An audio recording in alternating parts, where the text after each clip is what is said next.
Okay, hello everyone. It's 2 o'clock, so let's begin. Thank you so much, everyone, for joining us and bearing with me with those brief technical difficulties. It's always bound to happen with the webinar, so thank you, everyone, for your patience and for joining us on time. So, welcome. This is one of Wild Apricot's monthly expert webinars. And today we are honored to have Erin Mcclarty with us. Erin is a business coach, licensed attorney, and impact architect. I'm going to bring Erin on shortly, but first, let me introduce myself.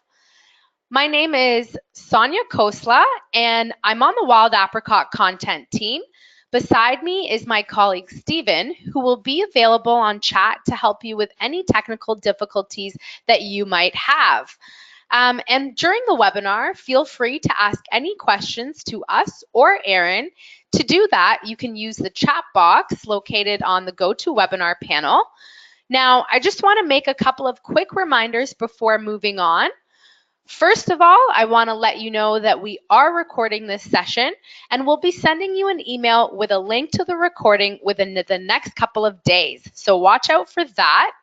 I also want to let you know that we are a CAE credit provider. So by attending today's webinar, you are eligible to earn 1 CAE credit.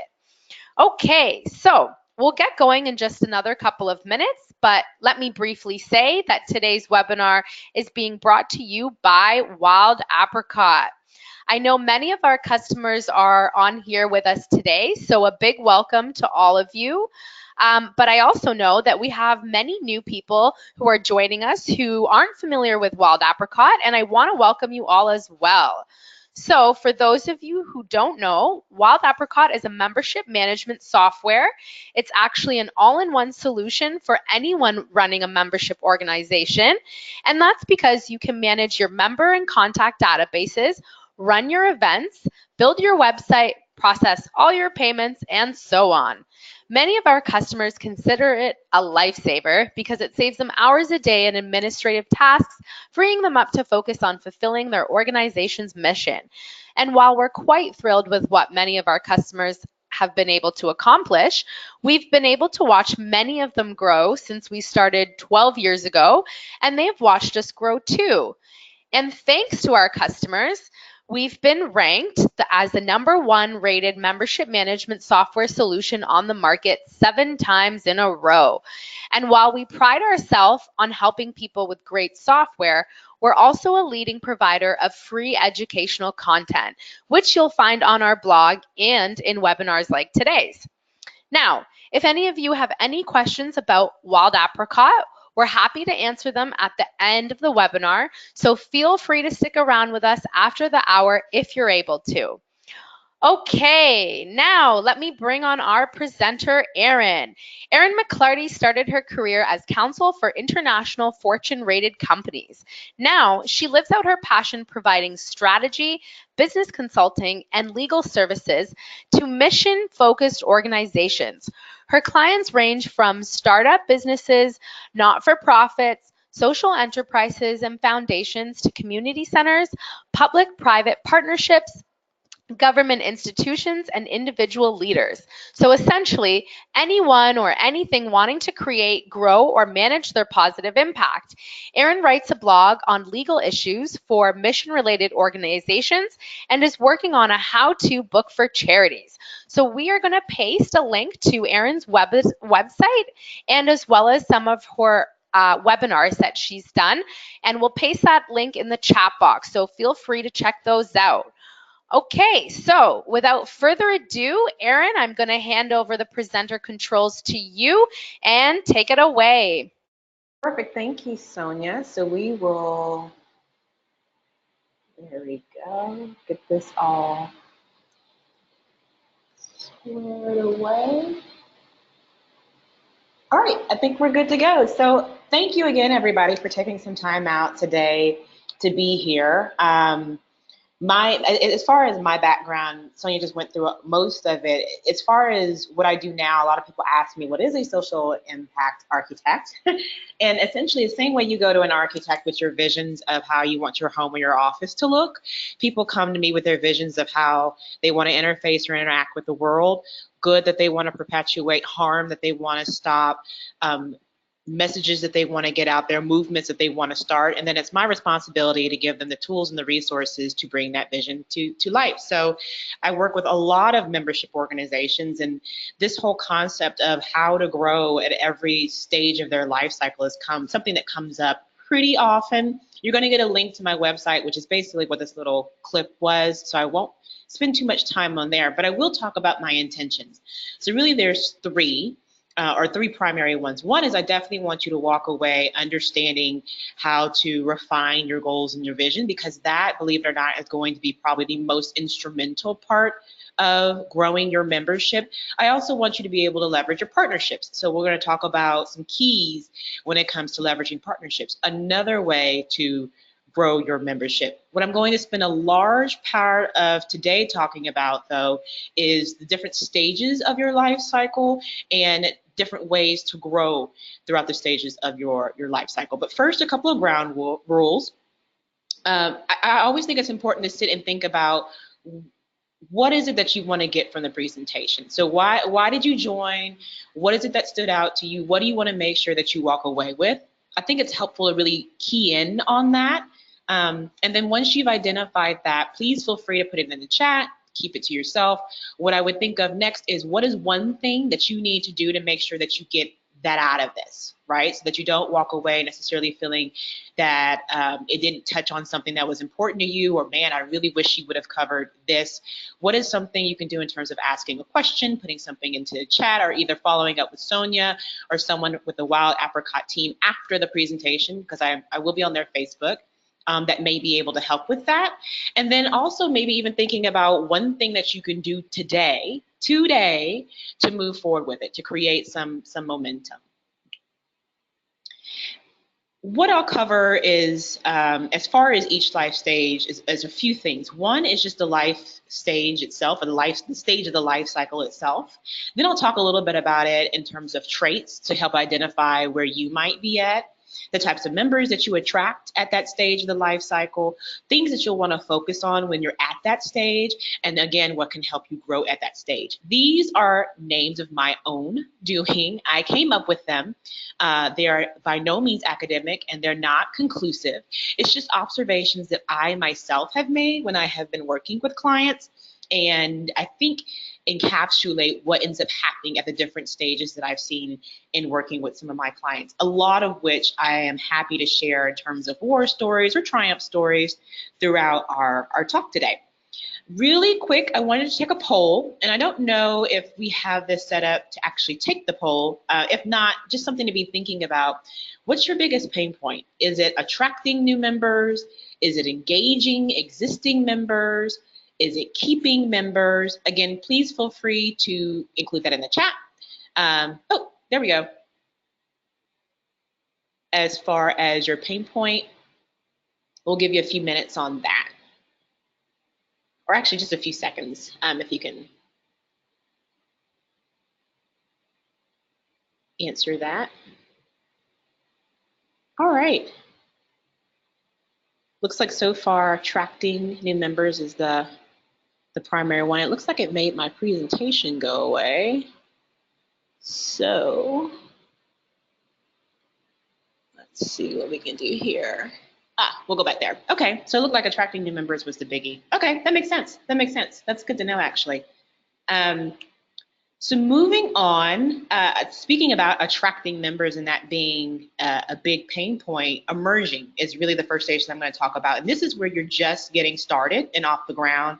You're typically pretty small. You don't have a really big footprint. You're kind of fumbling around into something that works.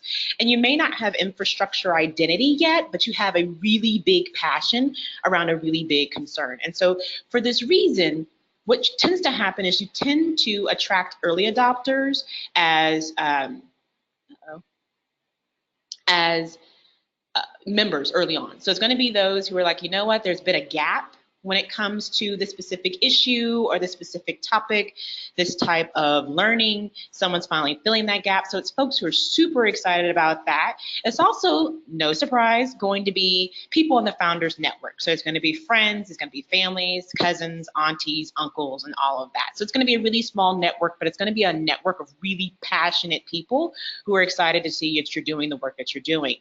The focus here is going to be getting the word out when you're emerging. And so the focus is, how do we get to a point where, again, fumbling and missing resources and not having a ton of answers, how do we really hook people in a way to where they're forgiving about it? And generally, early adopters are going to be forgiving because they know that you're just starting out. So that's going to be one thing, is just getting the word out, seeing how you can get viral.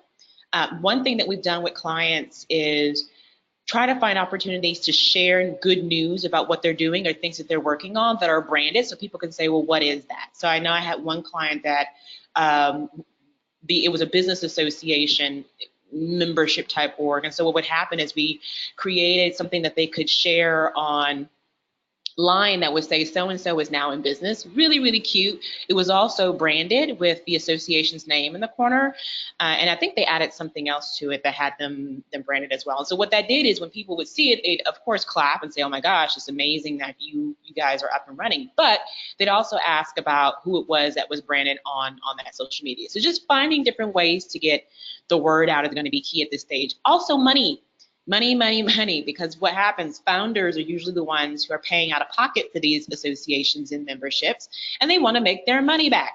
Makes complete sense. So generating money is going to be another focus, and things that you'll want to be thinking about also is familiarizing yourself with the compliance requirements.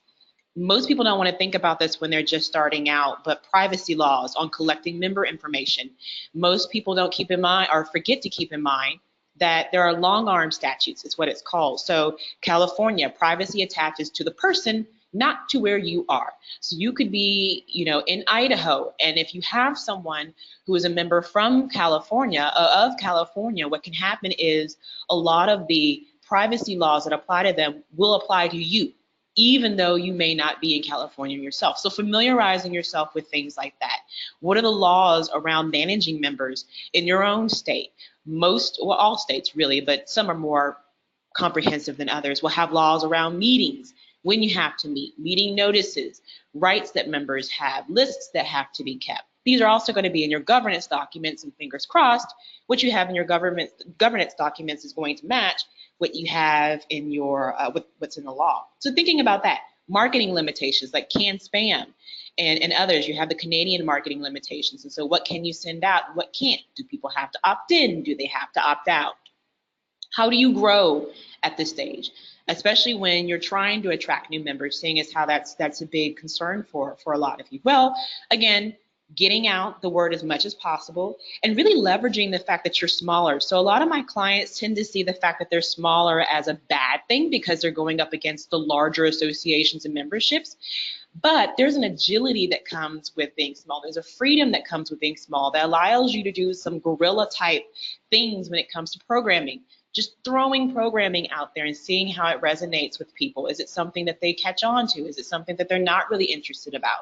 That's just as important as doing things that are successful, to see, well, where is the sweet spot? Developing loyalists, doing things like my clients did with the social media and really starting to brand themselves in a way that allowed them to go viral.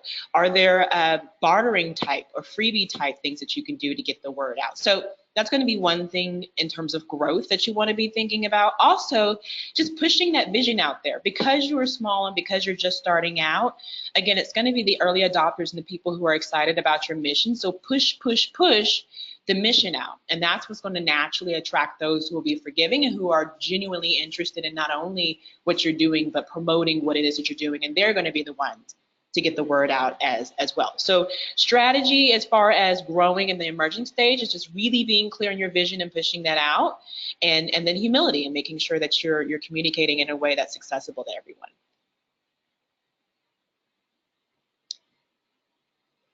What else? Oh, and storytelling. So you want to make sure that as you're talking about your vision, you're doing it in a way that continues to attract the tribe. So what are some of your early wins? What are some case studies of ways that you have intervened in other areas or with other people that have been successful? I think I saw that Wild Apricot has actually done a webinar this year, back in January, if I remember correctly, on storytelling and membership orgs. Check that out, because I don't see enough membership orgs actually getting it down to a science where they can accurately, everyone can tell what their mission and vision is. That's something that very rarely happens. And then once they get on the same page, two, being able to apply that in a way that is engaging and continues to attract people. What doesn't necessarily attract people when you talk about bringing in new members are just the things, because at the end of the day, everyone is going to do a different thing, right? Everyone has their own tchotchke. They're going to have totes and stress balls and all the other Googles and dads. What's going to end up attracting and keeping people is the vision, is the mission, is that story and that tribe that you create. And there's no better way to do that than to be able to tell the story of the organization, both in terms of how it came to be, what it's currently doing, and then what its vision is for the world. What does the world look like once the organization has had its way in terms of creating the impact that it wants to create? And we're going to talk a little bit more about that in a little bit. So the next stage, stage in the life cycle is catching on. And so this is where you're starting to get a little momentum, you're catching a stride, you're starting to get the hang of things, you're seeing a little growth as a result of the work that you're putting in. I love this phase because this is where my clients get really excited. They start to see members whose names don't match their own, right? So it's not friends and family, uncles and aunts that are signing up, but it's actually people who are finding out about the organization because you've been getting the word out there and they're signing up as a result. So because of that, you're going to be attracting friends of friends. So it's still going to be kind of in the network, but not so much in the network. It's going to be friends of friends. It also will be people who weigh out the kinks. So who of us see a new phone come out and we're like, you know what? I'm going to give it a beat. I'm not necessarily going to sign up for that now. I'm going to let them work the kinks out and then I'll get it, right? The same thing applies for many things. And so a lot of folks, when they see a new organization come online, may say, you know what, I'm going to let that sit for a beat. I'm not necessarily going to do that right now. I'm going to let them get their kinks out and then I may sign up. And so this is about the stage I see clients start to attract those folks. And then they get the curious ones. So the ones who may not necessarily see the tie to what they're doing right now, but they're just really curious about what you've got going on and consequently want to get involved. So the focus here is going to be the growing pains, because what's going to happen is you'll still be relatively new. You won't be new, but you'll still be relatively new. But what will happen is you're going to start to grow and all the cracks are going to start to show, right? The things that you didn't think about because you couldn't have thought about it, especially when you're in a space that's fairly innovative and you're one of the few who's doing it. So this is where people will find typos. This is where people will ask questions that you really never thought about, and situations that you never really thought about will come up. And people can have a tendency to be really hard on themselves around this stage because they say, well, this is something that we should have been anticipating.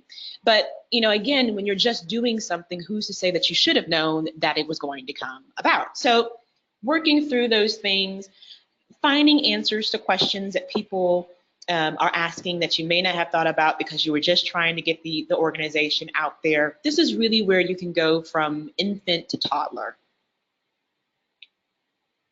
And so as far as what should happen from a focus perspective, it's going to be creating processes, right? It's going to be creating processes and reducing friction. And so what I mean by that is I had a client once that required everyone sign up through this one elder that was in that community who had an email. She barely knew how to use the email, but she was the one that they had to email.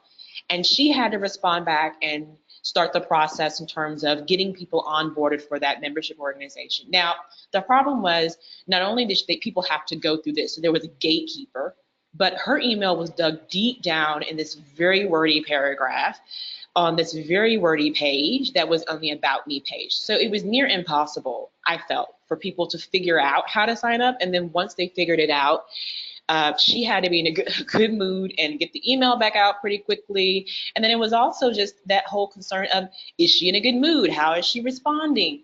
Some people didn't have a pleasant experience working with her. And so those were all frictions. And when we added it up, there were about, I think there were like 8 or 9 gates that this organization had created unintentionally in the way that they had done the process. Now, it had made sense for them for when they were smaller. You know, when they only had 1 or 2 or 3 people trickling in every year, and it was folks who were in the neighborhood who knew the woman running the email and who knew the organizers, it made sense for them. But now that they were trying to scale up and grow, it no longer made sense for them to have this many barriers, because what happens is with each barrier, you're going to have people attrition out. There are going to be people who say, you know what, this isn't worth the effort. This is taking too long. This doesn't make sense. And they're going to fall off. And that's going to be another thing. So a lot of times clients will say, oh, we can't attract members. Well, you have. It's just that you couldn't, seal the deal because the process in and of itself, there were too many barriers. It was too lengthy, it was too complicated, too convoluted. And so reducing the friction as much as possible is going to be key to really fueling this growth, especially because you're going to be growing in a way that isn't synonymous with the growth of your organization. And by that, I mean your organization is still going to be pretty small. It might just be you and your husband and your sister running it. But what's going to happen is you're going to have this, hopefully, onslaught of members, and trying to keep up with that when you have an antiquated method such as you've got to email this person or you've got to go through this gate, it's just not going to make sense for you. It's going to be frustrating for you, for your staff, and it's going to be frustrating for the members. So reducing that friction and then thinking about what is the process for things like recruiting? What is the process for things like onboarding? What is the process for things like re-engaging? Do you even have a process? Because if you don't have a process, a very intentional and deliberate and written out process around, okay, when people get recruited, this is what happens. We target them, they go to here where we have more information, then we have someone actually follow up with them here to make sure that they don't have any questions, and then we have someone else follow up with them or someone follow up with them again to make sure that if they did have any questions, they were answered, or are they ready to commit and get involved with the organization? And then we send them a welcome package once they actually sign up, and then we have them assigned to someone, that says, hey, we've got these things upcoming that you may be involved in. It can sound laborious, but most of these things can actually be automated now. We're going to talk a little bit about drip campaigns, I think actually in the next couple of slides or next slide.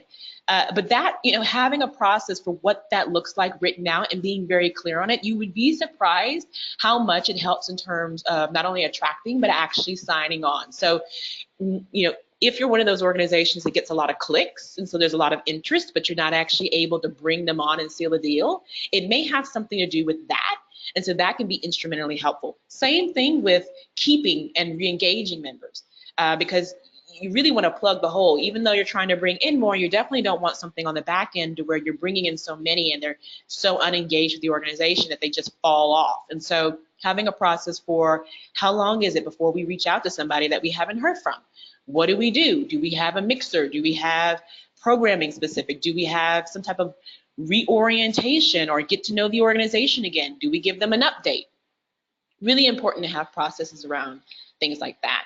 And accessibility. So is it easy? Can I access your website from the phone? One.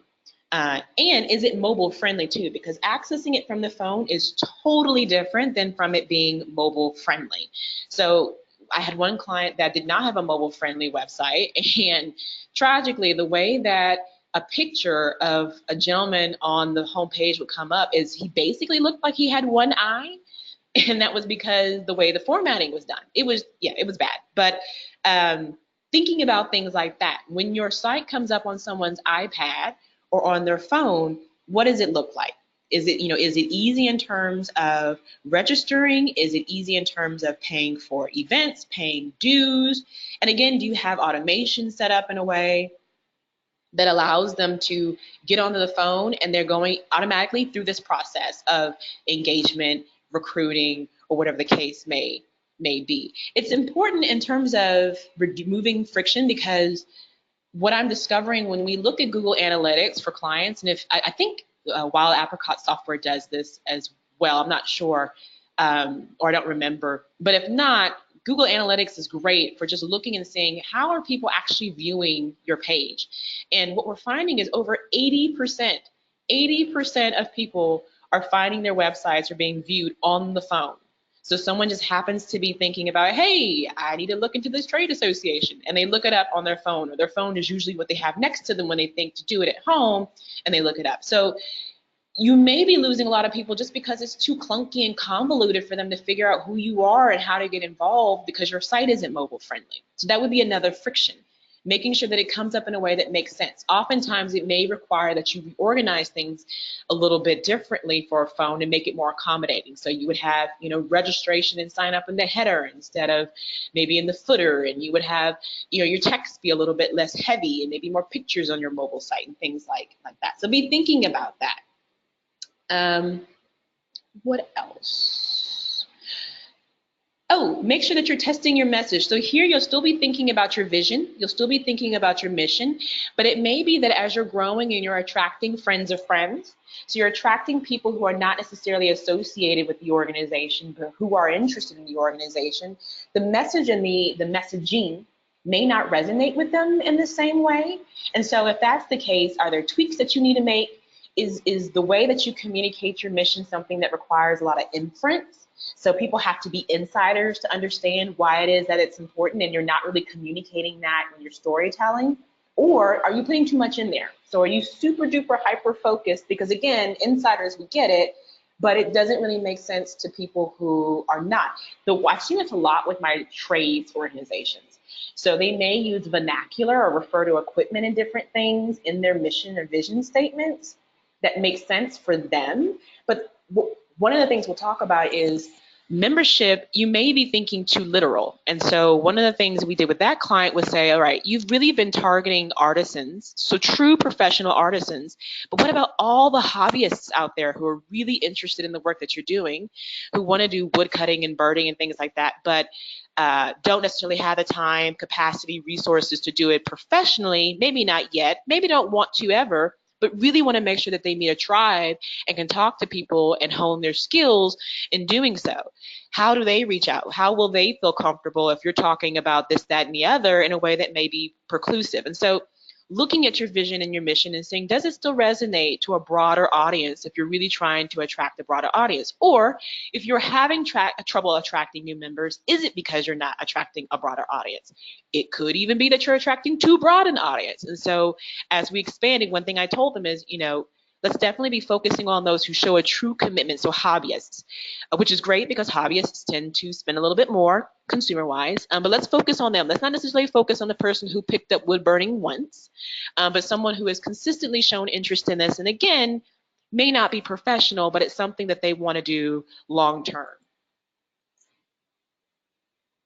See if there's anything. Oh, and then also make sure that you're collecting data. So this is going to be where you start to look at how do we work smarter. And we'll talk about this a little bit more in the next stage, but you start to put the homework and things together around what is it that we can be collecting around the people who reach out, the people who we engage with from a data perspective that might inform how we can be more strategic in targeting them and then bring on more members. Or does it inform the fact that maybe we're thinking too broad or we're not thinking broad enough? So you may not have data collecting measures in place at this moment in this stage, especially again being so new, but you'll start to think about what is data that we can be collecting about members or about people who are potential members that can inform our strategy moving forward. So a little bit more formality, basically. This is a stage where because you're catching on, you're feeling a little bit more comfortable, you start to put a little bit more infrastructure, start a little bit more shine on the organization from when you started. Then the next stage is going to be getting the hang of it. So this is when you're getting fancy. This is when your branding has improved, you got a new site, your staff is growing, the word is getting out, you maybe have even been profiled a few times. And so because you're fancy and you're getting a little bit bigger, you start to attract those who care about the brand. Those who, I won't say snooty, but those who see smaller organizations just starting out and they're like, they don't have much of a name, I'm not really interested. This is when you'll start to see them get engaged, right? The ones maybe who didn't even think that you were going to be around that long will start to get engaged. You also start to see referrals from your last stage. So as you were growing and friends of friends were starting to get more interested in what you were doing, they're going to start referring out and telling people about what you do, and you'll start to see those folks sign up. And then there'll also be dropouts. So what can happen is during that very, very initial stage when you're fumbling and bumbling and trying to figure things out, people may drop out. They may say, you know what, time out, can't, not right now, I'll come back. And that's exactly what they do, is they may drop off. They may continue making dues payments if it's not that much. They may just say, nope, I don't want to be a member anymore right now, thanks. And they may come back, a little bit later. And this is usually the stage where I start to see that happen. So it's folks who are starting to give the organization a second chance in terms of the work that they're doing. So the focus here is going to be efficiency and transparency. As you begin to become bigger and appearances become more important and your branding is becoming more important both outside but to the organization itself, and it's something that it's starting to pride itself on, there can be a tendency to become bureaucratic, veiled, a little bit clunky. I know that when I've met with membership organizations and their staff, this is probably the biggest complaint that I hear is the bureaucracy. So it just feels like nothing gets done and the lack of innovation or imagination. And that's just, the organization is too risk adverse.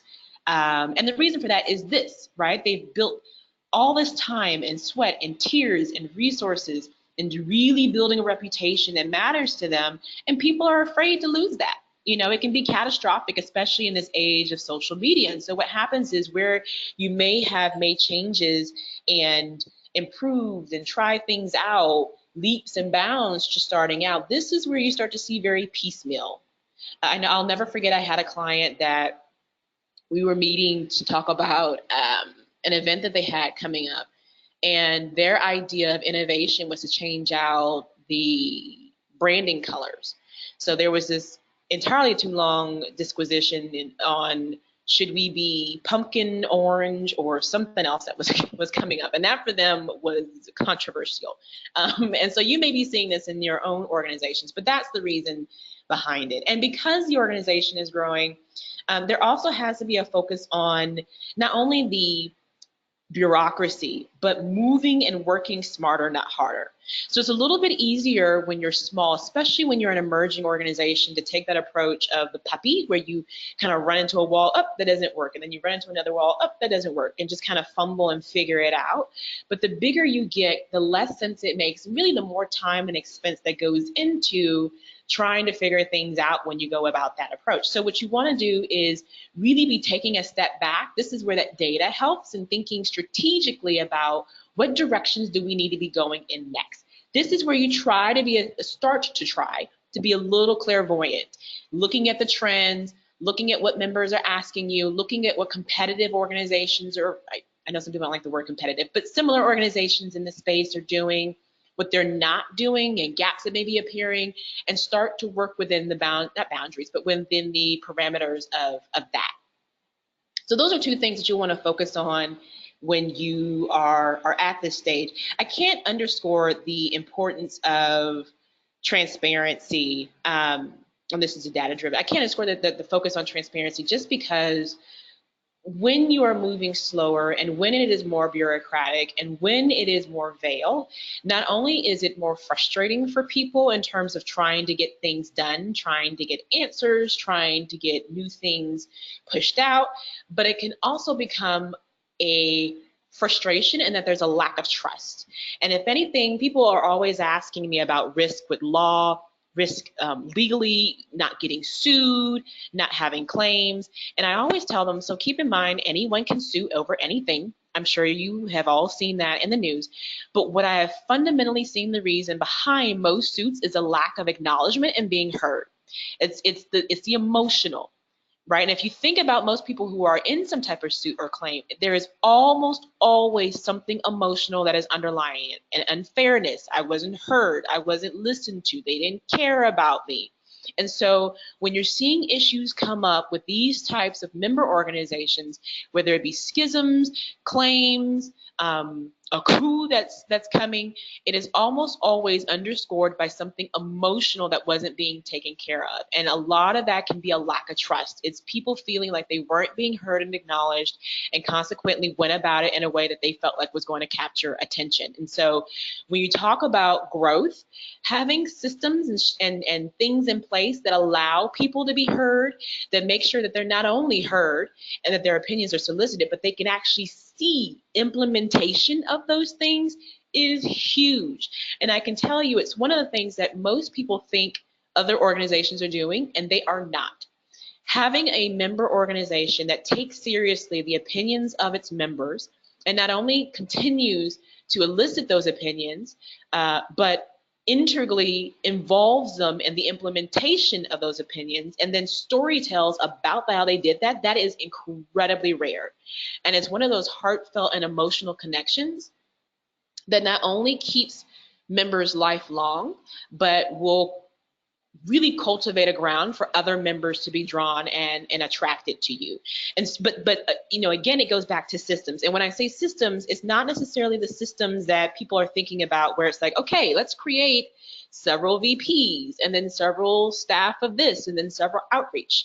So it's not to become more bureaucratic. It's looking again at the intentionality. So what is the process that we go through to go about doing X? What is the process that we go about to do Y? And then having something in place that allows that to actually happen. Fight the urge to put in more hierarchy. I know that that's the key for most people. I know that's the first thing they think about when they think about growth in systems. It is not the way. So definitely fight that. And then you'll want to also have due process systems when you talk about systems. So if someone has a complaint with the organization, if someone isn't comfortable with the way that a specific issue is being addressed in the media, if there's not enough advocacy that's being done, what is the process for them to come to the organization and say, hey, we really should be doing this better, or we really should be doing this in a different way, and be taken seriously. So not just the comment box where they can stick it in there and then it goes to who knows whom, but actually have a process for meeting with, talking to someone, being heard, and then seeing how that's being taken seriously. Because again, when you have membership organizations that tend to blow up, when you have members that tend to splinter off, it's because they generally, this is not all inclusive, but generally, they're not feeling heard. And what you want to do, if you don't want people going out to the news to tell you what they think about you, that means you need to cut them off at the head and have an opportunity for them, well, not literally, of course, but cut them off and have an opportunity for them to come to you instead. And if there is no opportunity for them to come to you, or they know they'll come to you and they're not going to be taken seriously, then of course they're going to go to Channel 2 News or go to so-and-so blog and talk about what all you're not doing. So really important, I can't underscore to have these systems in place when you're talking about innovating, when you're talking about being acknowledging people's concerns and their complaints and making sure that there is transparency.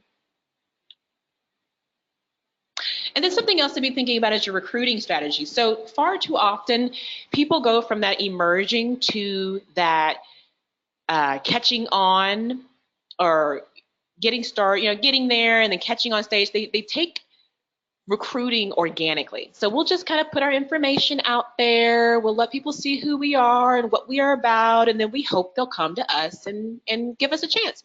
Not how it goes, right? So you want to make sure that you're deliberate in terms of how you're doing that. Who are you targeting? How are you strategizing? Are you changing your messaging depending on who it is that you're targeting and who it is that you're trying to recruit? Are you changing your messaging depending on the season? Are you changing your messaging depending on the economic and political climate? These are all things to be thinking about.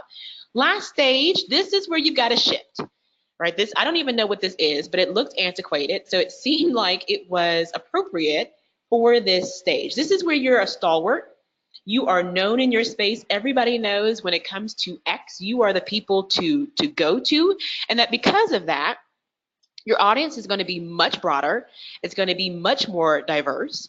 And so the trick here will be, you've got to be responsive. How do you make sure that you are being responsive and relevant, quick, like our friend here in the picture? And so issues. What are the issues that are coming up for your members? What is programming that you should be thinking about? What are perks that are still relevant for people, or has something shifted? As far as this and innovating, I think the best example, honestly, is AARP, bar none. I think they saw that themselves and many others treated aging as, once you got to a certain place and once you got your card, it was like, all right, well, life is over, so let's just get you wrapped up and wound down and figure out how this is going to look. And what they're realizing is, one, who basically wants to join that, but two, it didn't really encourage people to stay engaged and be involved. And it also became kind of a budding joke, right? It was almost doom. I remember hearing people say, oh my gosh, I got my AARP card. And it was almost traumatic, which you definitely don't want your organization to be associated with, are traumatic milestones. So what you can do here, and what they did, is say, you know what, let's take a step back. Let's talk about the second wind. Let's talk about how you have now an opportunity of freedom that you haven't had in the previous, 60 some odd years of your life. And let's really leverage that. Let's do programming around that and really get people excited and drawn in by that. And I've just seen, in terms of their recruiting and targeting and activity, leaps and bounds now that they've taken this new shift in terms of how they're approaching people and how they're approaching aging. And I think similarly for you all, innovating is going to be key when you're at this stage and saying, what are the shifts that we need to be making? So we've been operating this way for so long, and that's why we're stalwarts. Something has inevitably changed. What is it that's changed? And are we on top of that? Are we behind the ball in terms of what the shifts are made? And is someone else going to come in and disrupt us? And that's what's going to cause splintering. Though not a membership organization, another group or case study for this that I think is really telling is Blockbuster versus Netflix. If you look and you see, Blockbuster had all the makings of being able to do what Netflix was doing. Not only that, I think I remember reading several times it was brought up in a board meeting that they should be doing that. And someone said, no, we're established. People know us. When they think video, they think us. This is the way to go. And I think we all know how that story ends. Had they actually innovated, so had they been really willing to see the shifts, moved out of the bureaucracy, moved out of the veiled lack of transparency, and said, let's just innovate. Let's maybe branch off a piece of the company. So it doesn't even have to be the whole company, but just a piece to experiment and see what people are interested in. Just imagine what would have happened if they jumped on the streaming, or really the delivery and then the streaming, before Netflix had actually jumped on it, seeing as how it was actually brought to their attention before Netflix did it. Who knows what that would have resulted in. And so similarly with your organization, there are disruptors out there. And what you need to be thinking about is, what are they looking at that you're not looking at? And how do you jump the ball on top in terms of getting on top of that? And it takes a good look in the mirror, which is really difficult because we do not always like what we see. But too often organizations are operating as what they believe they are, and they're not necessarily operating as how they're being perceived. And that's a huge disconnect in terms of finding ways to make sure that you're aligning with those shifts. So a good look in the mirror is a great growth strategy. Innovating is a great growth strategy here. You're likely going to have to shed some layers, I guess is really the gist here. You won't necessarily continue going on as you have been, because it's going to hit a cliff and then it's just going to decline from there. And so constantly innovating and finding new ways to present the information, maybe present it in a new context, present it in a new avenue, in a new vehicular way, is going to be what allows you to stay attractive to people and on their radar. And a good way to do that is empathy maps. Sitting in the position of the folks that you're trying to target. I think actually I've been reading some case studies about how AARP did this, and this was what led to a lot of their revelations, which is sitting with the folks that were members, that they wanted to be members, that were coming up on possibly being members, and really understanding, what are your concerns? Which naturally the top concern was money. I'm outliving my money. I didn't know that I was going to make it this long, and I didn't save up enough. And what does that look like? And you noticed AARP has and continues to have a very large push around second career, placements, savings, and things like that. And so what can you do in terms of sitting with your members, surveys? I suggest actually having a conversation with them, even possibly just, a day of kind of seeing what comes up in their life, what comes up hour to hour. What are their biggest concerns? What are things that maybe they're not even thinking about, but they're kind of thinking about, that you can get a jump on, that are relevant to what is you're doing. Journey exercises are great for that. So that's it really for the stages of the life cycle. I know I went through that super quick, but I wanted to make sure that I gave a little bit of time to leveraging partnerships and talking about the mission. And I also wanted to keep time for any questions that you guys had. We have I think about 15 more minutes, a little less than that. So I want to make sure that I get you out of here on time. Partnerships are key to growth, but they have to be done in a way that actually accommodates growth. So when they say no one woman, man is an island, when you're talking about recruiting and attracting members and bringing people on, the parameter, the circle of what your influence, I guess, your circle of influence is going to inherently be limited. So there will be a limit to the number of people that you will reach. There will be a limit to the number of people who are even interested in you reaching them, right? Based on your reputation or what they perceive to be the benefits that you can give them. So knowing that's the case, you're definitely going to want to leverage the resources and opportunities, the expertise, the platforms, and the branding of other partners, but you have to be willing to talk through the breakup. This can be really upsetting for some. Some people talk about it being a jinx. Some people say it's in bad taste. Why would we start the conversation out talking about things going wrong? But I tell you what, the last thing you want to do is wait until you don't like each other to talk about how things should work. That is a recipe for disaster. If you really want to make sure that you're getting value out of the relationship and that the way that you're aligning is done so in a way that allows you to meet your goals, whether that be tapping into members that you didn't tap into before, or finding new avenues or new types of members that you haven't been thinking about, you have to be willing to talk about the bad stuff, the things that could go wrong, and really get clear on things like responsibility, expectations. I can't tell you how many clients, really almost every single client I've had or come into, every single strategic partnership I have worked on, both here in Houston and just really internationally, bar none, what happens is people have all these expectations that they just magically think the partner is going to understand. And then when I say, did you ask them or did you tell them? And they say no, then that light bulb goes off and it's like, well, yeah, it makes sense that they didn't do what you asked them to do because you didn't ask them to do it. So when you think about and talk about the breakup, all of that stuff comes up. So what are the expectations? What am I expecting you to do? What am I expecting to get out of the relationship? How am I expecting that to happen? All of that has to be talked about, as well as you being strategic on the value. So this is another one where people can start to feel a little guilty and maybe manipulative, but I think of the cereal boxes and the toys in the cereal box. So we all know this either through our own experience or kids or whatever the case may be. Cornflakes was really, not to call them out, but they were really bad about this, in my childhood at least, where they would have this amazing looking promo for toys that were at the bottom of the box. And so you were super excited. You'd eat cereal if you could 3 times a day just to get to the bottom.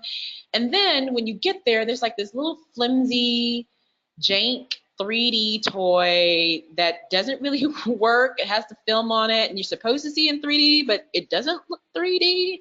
And there's a supreme amount of disappointment and anger and a lot of different feelings as a result of that. So I don't want your partnerships to be that jank toy. When we talk about how do you get strategy, what usually happens, and what happens in that instance is my expectation, the anticipation of getting to that toy did not align with the value that I feel that I got out of it. And that is often what happens in these strategic partnerships is people's anticipation. Oh, they've got this many people on their social media and, Justin Bieber's and influencers that they've worked with and, whomever that they're working with. And they've got several different TV stations that they've showed up. They get super duper excited and then the value they get out of it is minimal to negligent at the end, and it's just a large disappointment. So thinking ahead of time about what is it that they can do, what is it that they're strategically good at. So if I'm trying to get in front of a younger audience, then yeah, maybe we just focus on their ability to leverage and use influencers as a part of our strategic partnership. We don't have to do everything together. It just be that part that I'm thinking about. Or if I'm trying to get into an older demographic, is it an influencer for an older demographic? Is it a TV station or program for that demographic that's the one thing we're going to focus on really and put our energy into, and that's where we're going to try to get the most of our value from. It has to be valuable for you, not just them. It's not selfishness. This is a dynamic relationship, and as a result, it really does need to be going two ways. Otherwise, you're going to be resentful and you're not going to be helpful for them, and then it won't be helpful for anyone. So making sure that you have strategic value is going to be key. And then also just being creative and looking outside the box. And so the last thing I want to talk about as we come up on time is getting clear on your mission and vision. So growth and membership, ultimately attracting new members, as I said, is going to come down to people wanting to be a part of your tribe.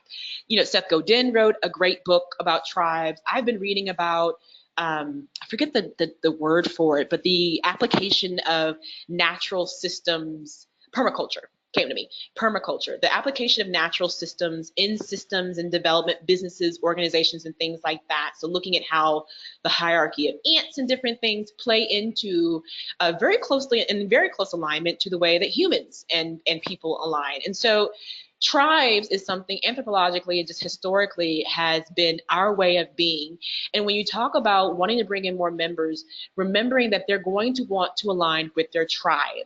And so not necessarily presenting that in a us versus them mentality. That's not at all what I'm suggesting, but being really clear on what it is that you're passionate about and really communicating that not only verbally in what you say, but in what you do, in the way that you've organized. So if you're about being of the people, that you have a governance structure that is actually encompassed of the people, that you have a board that is of the people, that you have documents and programming that reflects the people. Right. And so the very way that you present yourself has to be in alignment with what it is that you're talking about. And if you can do that, that is what gets loyalists. That is what catches people's attention. And that is what keeps them involved long term. Again, not a member organization, but someone who has done a phenomenal job at this is Patagonia. You do not want to mess with someone's Patagonia gear. Right? They have the tribe down pat, but that's because not only were they really clear in just pushing out that mission and vision, but I think I just saw that they donated all their tax credits that they got to environmental organizations. And now they've got incubators and accelerators where they're supporting smaller organizations that are interested in doing the work that they're incredibly interested about. They've got a transparency measure now to where they can tell you how much pollution was caused by creating things and they're trying to, or waste, and they're limiting that, based on that. So they're really walking the walk and people are seeing that. And because of that, even when there's blips, they're staying true to them. So be thinking about that. Get really clear on your vision. And when I say that, your vision and mission should not root in a vehicle, a thing, the how per se. It shouldn't root there because we can disagree on the how. It should root on what does the world look like when you've accomplished what you've accomplished. That's something that we can generally all agree upon. So be thinking about that. And then in terms of next steps, that was really what I was going to cover. So this is my contact. At the end of my presentation. We have about 5 minutes, so we may not have time for questions. I'm not sure. I will be available on the Facebook or whatever else Wild Apricot wants me on to answer any questions in case I've missed something here. Okay, thank you so much, Erin, for a wonderful and very informative presentation. I will just take like 2 questions here really quickly, and then we'll hop back on to our outro, and then stay tuned on Facebook to cover any other questions that you may have. So the first one I have here is, what is the most common type of members attracted to almost new clubs? So that one is, again, it's going to be the folks who are the most forgiving. It's going to be people who are really driven by the work that you're doing. And it's going to be the people who may not even necessarily know how they want the work to be done, but that they just want the work to be done. So that's, again, why it becomes so important that you be really rooted in what it is that you're trying to accomplish and how you're going to go about accomplishing that and communicating that in everything in a way that's done clearly. Great. And another one here is, what specific data points should we collect on members to inform our strategy? So there was actually a couple of presentations done and some other Wild Apricot forums I think are really helpful around this with data collection. But things I would be looking at are geographic.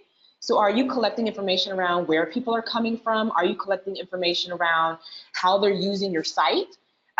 The way that there's where they show you in bright colors where the hotspots are in terms of your site, that can be incredibly helpful, because if you see people are going to your FAQs and they're dropping off there, or they're going to your sign up and they're dropping off there, that may inform your strategy in terms of you being way more upfront with how you try to recruit them.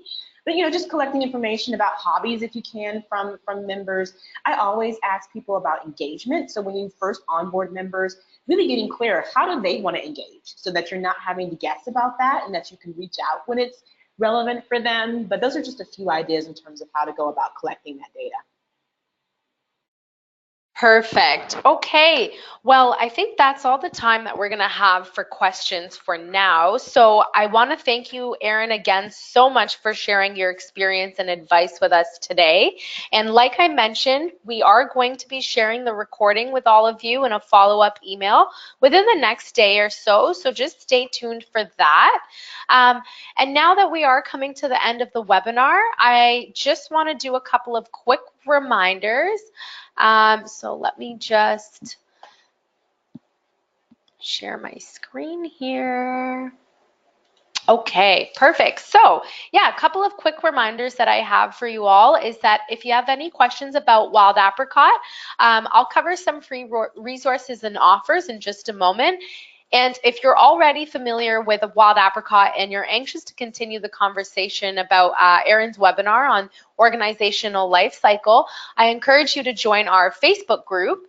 And Stephen is going to paste the link in the chat for that. And it's a great place to connect with your peers and our network of experts like Erin. So I definitely recommend you joining and checking that out. Okay, so if you're new to Wild Apricot, let me just get the screen going. If you're new to Wild Apricot here, I want to let you know that you can find more of our free educational content on our website, and that's on our Academy page. So Stephen's going to paste the link in the chat for that.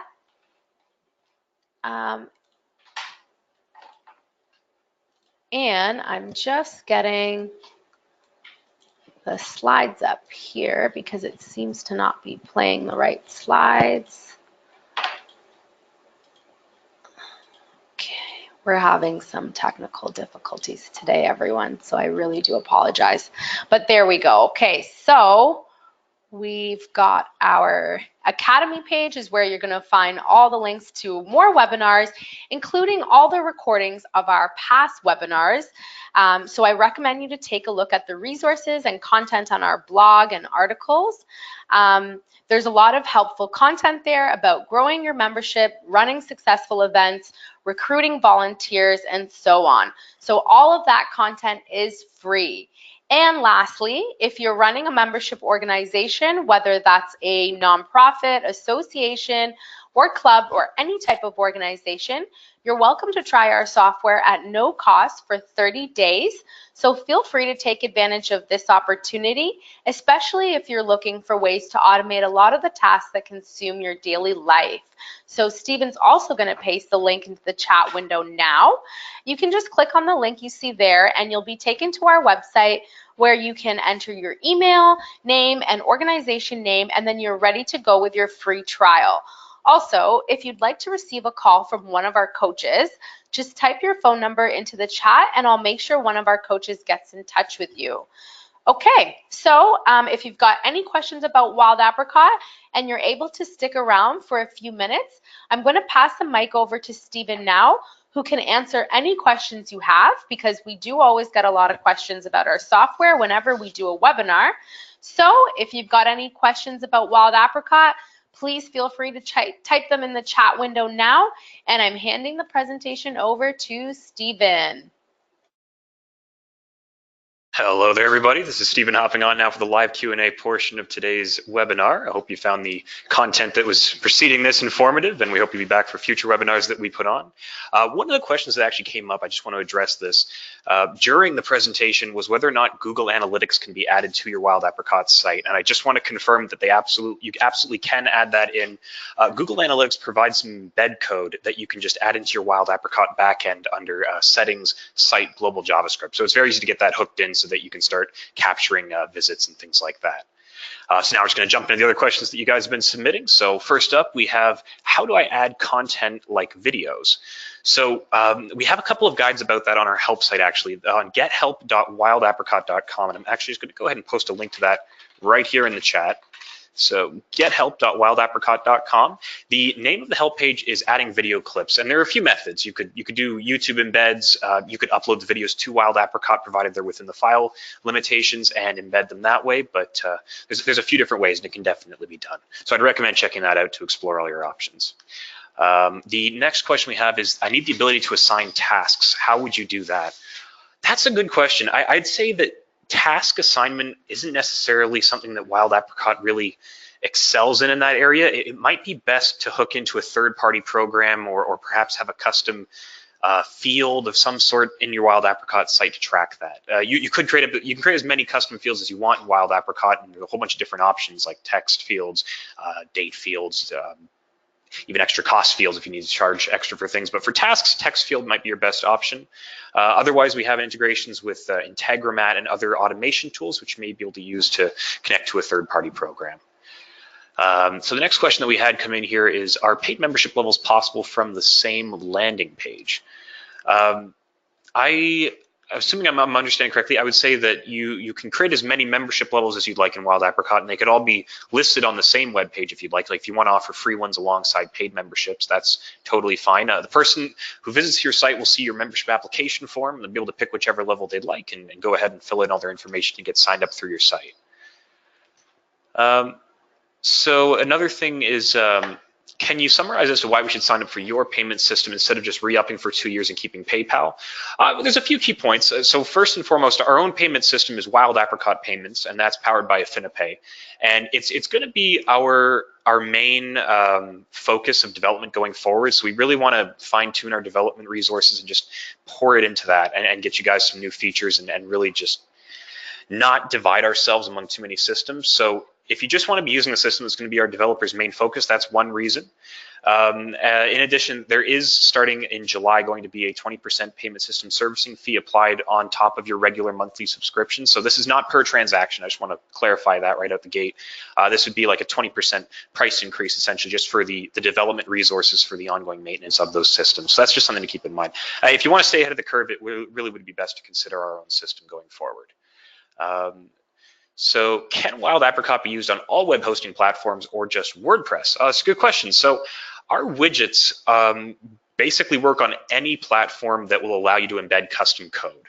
So Wix, Weebly, pretty much any website builder nowadays lets you edit the HTML code directly. So I'd be very surprised if you found one that didn't. It should work just about everywhere. So if you want more information on our widgets as well, because you don't have to build a site through Wild Apricot if you don't want to. If you go to gethelp.wildapricot.com, that's our help site there. Again, links in the chat. The name of that help page is using widgets, and that'll guide you through how to embed Wild Apricot into just about any other third-party site.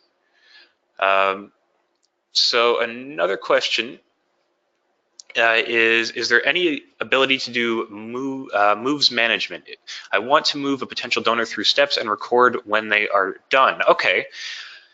Yeah, again, I think this is probably going to be the kind of thing you'd want to capture using a custom field. You could have a multi-line text field, which lets you put as much text as you want inside the actual field, and you could just log the steps you've taken through there.